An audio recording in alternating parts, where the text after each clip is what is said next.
Hey there, I'm Anthony Romano, and this is a video on how to prepare for a prolonged fast. So, excuse the lighting in here. This is simply my evening time lighting whenever I film a video very late. Essentially, I use a lot of red light to prevent, messing with my sleep schedule. Red light has a lower effect on dysregulating your circadian rhythm, but I'm still making the videos. That's the dedication. So the idea for this video came to me because I plan on doing a lot more prolonged fasts, especially once I get to really pushing the limit for fat loss, right? Every year I do the whole bodybuilding bulk and cut type thing, although I do it in a very different way with keto bulks. And basically that's my, there's a lot of little tricks I do. But I'm going to explain to you some tips that you should always do before a prolonged fast that will make prolonged fast dramatically easier for you. Okay, I'm serious. And I've been somebody who's been fasting for a very long time. Keto bodybuilding for 8 years, bodybuilding longer than that, and fasting experience probably goes closer to 10 years. However, prolonged fasting, I've really been doing a lot more over the past maybe 4 or 5 years. So, let me give you the tips after I roll my intro.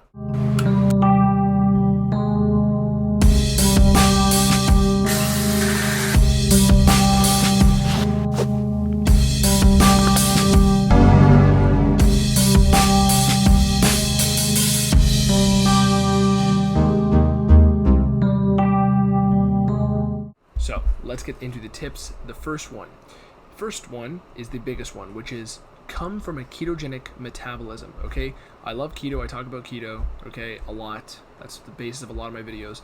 But keto metabolism is the same thing as fasted metabolism. Whenever you're not eating any food, you're technically not eating any carbs. So your body is going to enter the ketogenic state when you fast. And that is why going on any fast from a ketogenic state initially is going to make fasting way easier. So that's the first tip, and it's the biggest one, but there's some plenty other big ones that I'm going to drop on you. The second one is start with a smaller fast. So if you've already done the first tip, which is keto metabolism as a starting point, you'll find that you're just naturally fasting every day. You're not hungry.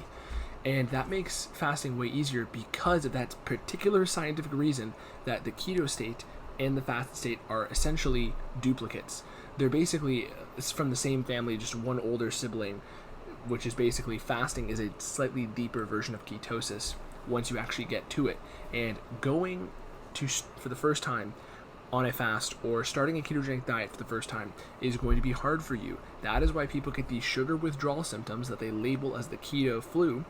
And essentially, if you're coming from a carb metabolism and then going into ketosis, right, whether through nutritional ketosis or through fasting, it will be harder for you. And you may risk more muscle loss, muscle loss in general, if you go to a full-out fast when you haven't had the machinery put in place by starting ketogenic diet. Okay, with a ketogenic diet, you don't really risk losing muscle up front because you're able to eat enough calories basically so that your body doesn't perceive scarcity. When you go into a full-on fast from a keto state, or if you're somebody who routinely fasts, then you don't really run any risk of losing muscle. However, the first day or two, you might, right? If you're going from carb to full-on nothing fast, okay? So that's the second tip, is start with smaller fasts because of this reason. There's a hormone in your body called ghrelin. Some people call it Ghrelin, but ghrelin. Ghrelin is basically the hormone that spikes when you start to feel hungry. So the times that you feel hungry every day, that you can take a note, hey, I'm hungry right now, that's ghrelin. And essentially, ghrelin is the hormone that makes you hungry. Well, in the moment, right? Because there's other regulators that come around like insulin and other things like that. And leptin is kind of the macro regulator of your hunger and your satiety in general. And basically the regulator of all your other hormones in your body. But that's not the point of this video. Ghrelin is what goes off when you're hungry.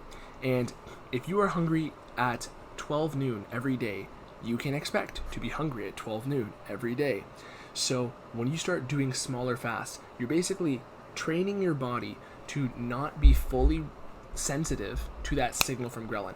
Now granted, I'm kind of twisting the technical jargon there because that's technically not what happens, but there's plenty of studies that you can Google on how people, when they do a 2-day fast every week, their body's ghrelin adjust to the fact that, hey, Monday and Tuesday, you're just not going to feel hungry because you're used to having no ghrelin spike. So the point I'm trying to get at is there's going to be a macro regulation of your ghrelin to the point where if you start off with a 48-hour fast, the next time you go for a 3-day fast instead of a 2-day, it will be easier because your body has already strayed from always answering ghrelin signal. You understand? So it's more so about getting your body to not feel as, I guess, ruled by that ghrelin signal. So you want to start off building up smaller fasts. Now, granted, you can go into a full fast. It's not like you're going to risk muscle loss or anything in that sense, especially if you've handled things right and if you've done fasting routinely. The fasted state is a very muscularly protective state. Okay, so get that through your head. That's one thing that, even though I kind of danced around the topic of muscle loss, the fasted state is highly protective of your muscle, because when you enter ketosis, basically your body decides that it's going to be using fat as fuel. And the only time you really risk muscle loss is if your body thinks it's in a carb metabolism and you underfeed it. Okay, realistically, when you get to a point where you're absolutely shredded on a keto or fasting diet, yeah, you risk more muscle loss in that sense because you don't have many other fuel alternatives. But when your body knows it is in a fat fuel mode, it will not decide to turn protein into fuel, because it's very hard to turn protein into a fat fuel.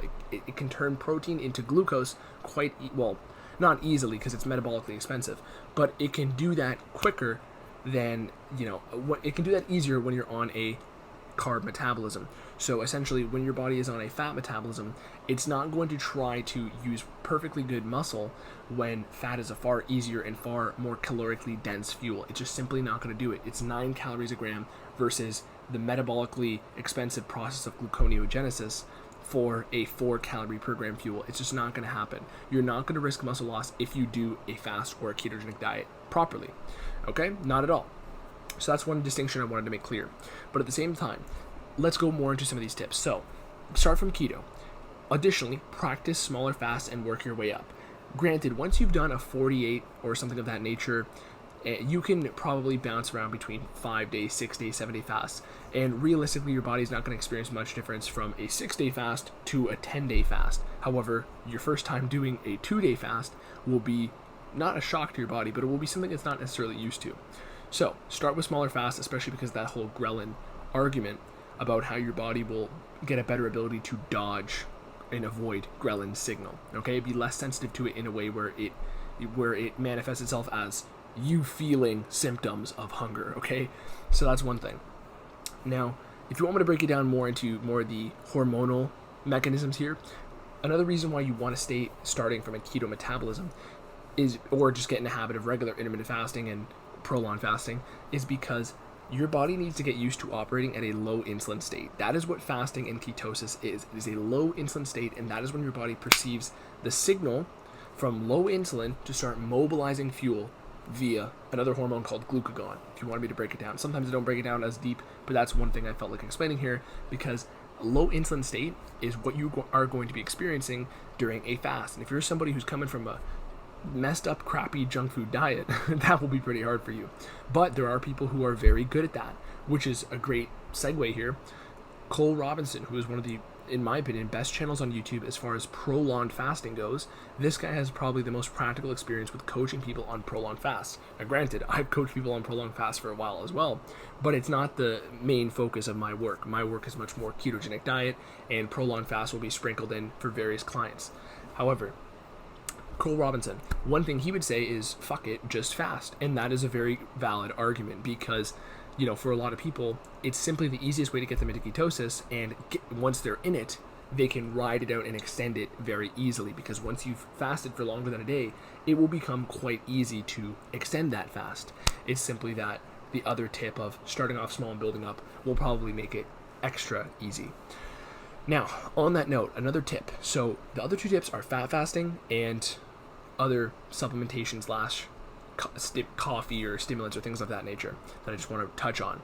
So, fat fasting. Fat fasting is when you are consuming only pure fats and oils during a fast. Now, I've made other videos about how you can fat fast during an intermittent fast and basically eat, only pure fatty foods. So avocados, things that, butter and other recipes I made of that nature, where it's basically foods that you can actually eat that, because they're basically pure fat, it's not going to basically send a blood sugar signal or an insulin signal to your body, and it won't break you out of that deep fat burning, fat mobilizing mode. So essentially you can do that in shorter fasts. And honestly, in my experience, I've done 5-day, 6-day fasts where I've incorporated that, and I've noticed very comparable amounts of fat loss. However, you're not going to get the benefits of autophagy, so cellular cleansing, as deeply when you do that, because in order for autophagy to be triggered, your leptin has to be a little bit lower in addition to insulin. But leptin basically is the macro regulator of your hormones, and if you are triggering leptin even by calorie dense foods, right, that is what will trigger leptin, then you're going to have experience lower autophagy. However, if you're in this for aesthetic purposes, you're still going to burn a shitload of fat. So you can basically make the fast easier by incorporating some of those foods. However, I wouldn't push the caloric ceiling with that. It's more so of a little snack here and there. Let's say somebody's doing a 7-day fast, and on day 3 they want to have some macadamia nuts and avocado, knock yourself out, and then continue. But keep in mind, the more you keep it to a pure fast, the better it's going to be. Now, another great tip, bouncing off of that, is when you have a fast starting and you're trying to prepare, okay, a great way to do that is to start off the last meal of the day, right when you are eating, right before that fast, with a fat dense meal. Because if your last meal of the day is very dense in fat, right, and by proxy lower in sugar and moderate to low protein at the same time, you're going to make that last meal provide a very low insulin spike and also low blood sugar spike. But you shouldn't be eating high carb meals anyways before fast unless you're experienced. So essentially, you want to have a fat meal as your last meal of the day before the fasting period, because that will basically help your body to coast into that low insulin state I just described. So having a fat dense meal before that will be very beneficial, and you'll notice it in the next morning when you wake up, because you never want to go to sleep with a blood sugar spike. Besides the fact that the insulin that corresponds with the high sugar meal will fuck with your sleep, the point is that you will wake up in a far more satiated state, okay? And that fat will basically slowly digest and keep hunger hormones down, okay? Because every macro responds differently to different hormones, and fat responds very, very minimally to insulin. So it will create a very minimal insulin response. Sorry, it's more that insulin reacts to fat in a very minimal way, not the other way around. So now we'll get into stimulants, other beverages that you'll be drinking during the fast. So another great reference here, Cole Robinson again, with he calls it snake juice, okay? I've made other videos on Keto Raid, other names you can call this. It's basically a concoction of salt and other minerals. I think the one he uses is salt and potassium and baking soda, but I've used salt and potassium for years because of a book I read called The Salt Fix by Dr. James D. Nicolantonio, where basically he describes that when you're in a low insulin state, you want to balance out your salt, because if your blood sugar goes very low, your body might try to amp up its insulin in order to hang on to more water, and you need that salt to basically counteract with the hydration loss, okay? So bottom line, salt and electrolytes are absolutely imperative, in case you weren't already aware of that. I got to that point last because I figured if you already are interested in prolonged fasting, that's probably one of the first things you should know. But if you don't know that, then salt and potassium are absolutely necessary. For myself personally, I like using a salt and potassium and magnesium supplement, because once you start supplementing with electrolytes, you kind of risk depleting other electrolytes. Like sodium will deplete your potassium, so that's why you add the potassium in. Potassium will deplete your magnesium, so you add magnesium in, and then it continues on and on and on. And bottom line, just supplement with at least sodium and potassium, but I find better experiences with sodium, potassium, and magnesium. I have plenty of different magnesium preferences, but I really have grown to like magnesium 3 and 8 during a fast, but that's just me. Maybe it's because I've been working a lot during fasts and all things of that nature. But you need to supplement with those. If you are not drinking those, then you are going to find a very difficult time fasting, and it will be dramatically easier if you do consume them. Now, salt recommendations. I have this conversation almost every day with clients, especially when it comes to fasting. Especially I've had a lot of clients during Ramadan, and basically fasting for days on end and hydration is an issue. So essentially, you never want to overdo electrolytes. I need to make that clear, because if you drink a shitload of salt and don't measure it, and a shitload of potassium, you are going to shit yourself. Okay, so I'm not going to repeat that. You should just remember that, because I emphasized it. Don't overdo salt. I cannot prescribe you, well, anything, because I don't have a medical license and I'm looking out for my own liabilities here, but I cannot tell you your individual dose of electrolytes, because there's no way for us to measure that. So oftentimes you have to do it through a trial and error process, and simply start off with a conservative dose and then slowly titrate up And once you find yourself feeling better, then you know your dose. On the other hand, you could start with a very liberal dose and, risk shitting yourself and then think, okay, I'll go a step back. That's another route as well, but I don't advise that. And essentially, you're going to have to trial and error. I recommend starting off with a half teaspoon of sodium from pink Himalayan sea salt or Celtic salt or Redmond salt, and then half teaspoon of potassium chloride with maybe there's some potassium tartrate in there, but potassium chloride is best when you mix them in a salt concoction, drink them. If you follow other fasting pages, the one I'm familiar with most, the one who I've seen most content of, is Cole Robinson, aka Snake Diet, and I believe he also recommends the same forms. So I'm fairly certain of it. I'm pretty sure he even has his own supplement, which, I mean, I don't have a link to it, but I'm sure you could find it if you want to look for that one. Support him, because I'm a fan of his work. He's done very well, and it's definitely helped show me a lot more of the practical implementation of fasting for people with ridiculous scenarios, like people with 300 pounds to lose, etc. I haven't worked with anybody of that nature on an aggressive fasting plan, but I have with keto type stuff.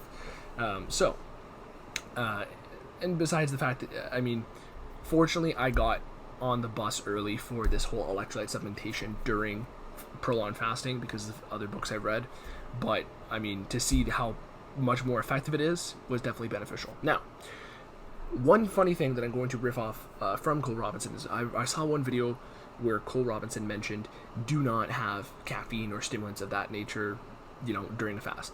And don't get me wrong, I've made videos on how you shouldn't jack up your caffeine and how it's a problem, and realistically it's probably the most problematic fitness supplement, right? But and I definitely believe in moderation with caffeine and other stimulants. But as far as caffeine during a fast that is aimed at fat loss, in a controlled amount, I mean, besides the fact that you can probably, get closer to a pure fast without the caffeine, without your stomach digesting anything, because the moment you drink anything, tea, coffee, whatever, technically your stomach's going to release enzymes that will basically not indicate that your body is being fed, but it will change the environment from pure fast to little bits of enzymes floating around in there. And so, obviously, the golden flag in the ground is keep a pure fast as close to a pure fast as you can. Obviously, that's going to produce the best results, and then just add in electrolytes and water. But when we're talking adding in caffeine, one argument people will say is that, caffeine's going to raise your cortisol and that's going to make you burn your own muscle. The thing is, caffeine in a low insulin environment, right? Cortisol in a low insulin environment is actually going to enhance the mobilization of fat. So key word is low insulin environment. Key phrase is low insulin environment.